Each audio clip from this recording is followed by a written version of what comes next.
ជំរាបសួរប្រជាជនស្រីតើឥឡូវយើងទៅដោះស្រាយចំណោទរបស់យើងតទៅទៀតនៅក្នុងមេរៀនទី3បាទអញ្ចឹងចំណុចវិទ្យាមេរៀនទី3ចំណោទទី6ទំព័រទី12អញ្ចឹង6ដប1មានទឹក2លីត្រនិងកំសៀវ1មានទឹក1.250លីត្រច្រើនជាងទឹកក្នុងដបតើទឹកក្នុងកំសៀវនិងដបរួមគ្នាមានប៉ុន្មានលីត្របាទអញ្ចឹងនៅក្នុងចំណោទនេះគេនិយាយអំពីដបនិងកំសៀវបាទអញ្ចឹងនិយាយពីដបនិងកំសៀវអញ្ចឹងដប1មានកំណត់ទឹក2លីត្រដប1មានទឹក2លីត្រនិងកំសៀវ1លីត្រមានទឹកចំណុះ1.250លីត្រប៉ុន្តែឡើយគេនិយាយថា1.250លីត្រច្រើនជាងទឹកក្នុងដបច្រើនជាងទឹកក្នុងដបអញ្ចឹងសួរថាតើទឹកក្នុងកំសៀវនៅក្នុងដបរួមគ្នាមានចំនួនប៉ុន្មានសំណួរគឺសួរថាតើទឹកក្នុងដបនិងកំសៀវមានចំនួនប៉ុន្មានដើម្បីដឹងថាទឹកក្នុងដបនិងកំសៀវរួមគ្នាមានចំនួនប៉ុន្មានលុះត្រាតែយើងធ្វើប្រមាណវិធីពុកទឹកក្នុងដបនិងក្នុងកំសៀវឥឡូវយើងដឹងថាទឹកក្នុងដបមានចំណុះ2លីត្រតែទឹកក្នុងកំសៀវគឺយើងដឹងថា1.250លីត្រច្រើនជាងទឹកក្នុងដបអញ្ចឹងកន្លែងនេះមានន័យថាទឹកក្នុងកំសៀវមិនមែនមានទឹក1.250លីត្រទេ1.250លីត្រនេះគឺជាចំនួនទឹកដែលច្រើនជាងដបឥឡូវគូឧទាហរណ៍ឲ្យងាយយល់អញ្ចឹងទឹកនៅក្នុងដបបើសិនជាយើងចាក់នៅក្នុងបំពង់ណាមួយដែលមានចំណុះស្មើគ្នាបែបនេះយើងឃើញថាទឹកក្នុងដបមានចំណុះ2លីត្រនៅពេលយើងចាក់មកទឹកចូលក្នុងដបគឺយើងឃើញថាទឹកក្នុងដបមានចំណុះប៉ុណ្ណេះអញ្ចឹងចំណុះនេះគឺមានចំណុះ2លីត្ររីឯទឹកក្នុងកំសៀវបាទទឹកក្នុងកំសៀវមាន1.250លីត្រមានន័យថាទឹកក្នុងកំសៀវមានត្រឹមនេះទេគឺ1.250លីត្រនៅពេលដែលយើងចាក់ចូលបែបនេះយើងឃើញថាទឹកនៅក្នុងកំសៀវមានចំណុះតិចជាងក្នុងដបដោយសារអីដោយសារទឹកដបមានចំណុះ2លីត្រហើយក្នុងកំសៀវមានចំណុះត្រឹមតែ1.250លីត្រនេះបើសិនជាយើងគិតថាកំសៀវមានទឹកត្រឹមតែ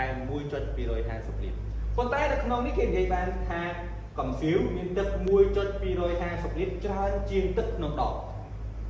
អត្ថន័យរបស់គេមានន័យថាទឹកនៅក្នុងកំសៀវនេះគឺមានចំណុះច្រើនជាងដបហើយច្រើនជាងដបមានន័យថាទឹកក្នុងកំសៀវមិនមែនមានចំណុះ1.250លីត្រទេចឹងទឹកក្នុងកំសៀវមានចំណុះច្រើនជាងនោះមានន័យថាទឹកក្នុងកំសៀវ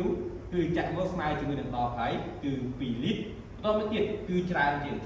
គឺមានចំណុះច្រើនជាងប្រវែងនេះទៀតគឺ1.250លីត្រចឹងនេះគឺជាចំណុះទឹកនៅក្នុងកំសៀវពិតប្រាកដគឺមានចំណុះទឹកប៉ុណ្ណាចឹងយើងត្រូវដឹងថាតើចំណុះទឹកក្នុងកំសៀវរបស់យើងមានប៉ុន្មានទើបយើងអាចយកក្នុងដបបូកជាមួយនឹងក្នុងកំសៀវយើងនឹងឃើញទឹកទាំងពីររួមគ្នាបាទឥឡូវយើងឃើញថានៅក្នុងនេះយើងនៅខ្វះនៅទឹកក្នុងកំសៀវនៅឡើយយើងមិនទាន់ទៅច្បាស់ឡើយគឺយើងទៅរកទឹកក្នុងកំសៀវសិនអញ្ចឹងរឿងរកទឹកក្នុងកំសៀវមានថាយើងត្រូវយកទឹកដែលមានចំណុះស្មើគ្នាជាមួយនឹងដបបូកចំនួននឹងទឹកដែលមានចំណុះច្រើនជាងដប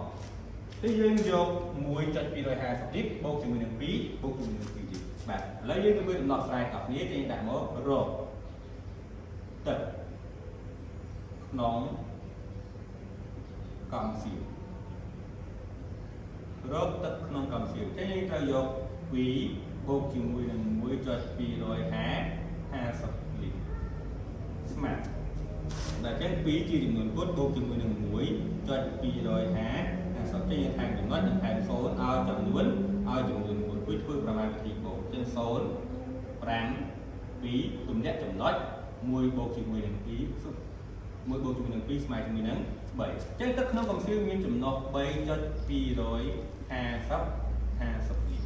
បាទឥឡូវយើងឃើញថាទឹកក្នុងកំសៀវរបស់យើងមានចំណុះពិតប្រាកដហើយគឺមានចំណុះរហូតដល់ទៅ3.250លីត្រមិនមែនទឹកក្នុងកំសៀវមាន1.250លីត្រទេ1.250លីត្រនេះគឺជាចំណុះដែលច្រើនជាងដបបាទចឹងយើងទៅរកតម្លៃរបស់យើងគឺគេថាតើទឹកក្នុងកំសៀវនិងដបរួមគ្នាមានចំនួនប៉ុន្មានចេញរកទឹកក្នុងកំសៀវនិងដបរួមគ្នា và chắc này đi biết thà rùm khía mi này thà bột bánh chố khía bây giờ tôi vô tập nó còn xíu bay chọi pi rồi hà sắp bột chừng mười nền phí bột chừng mười phí và cái bột có chừng luôn quất nấn chừng luôn tôi phát hiện cái bột có bay chọi pi rồi hà sắp bột chừng mười nền phí và cái liên tham chừng nói nâng số nói chừng luôn quất với phươngประมาณthì bột số rắn phí tụm lệ chấm nói phí bột chừng mười nè bảy smile bảy bột chừng mười nè phí smile chừng mười nè rắn tôi sẽ khơi tha smile chừng mười nè rắn cho phí rồi ha sắp và cái slide ra phí mở đột đi tập nòng cam xỉu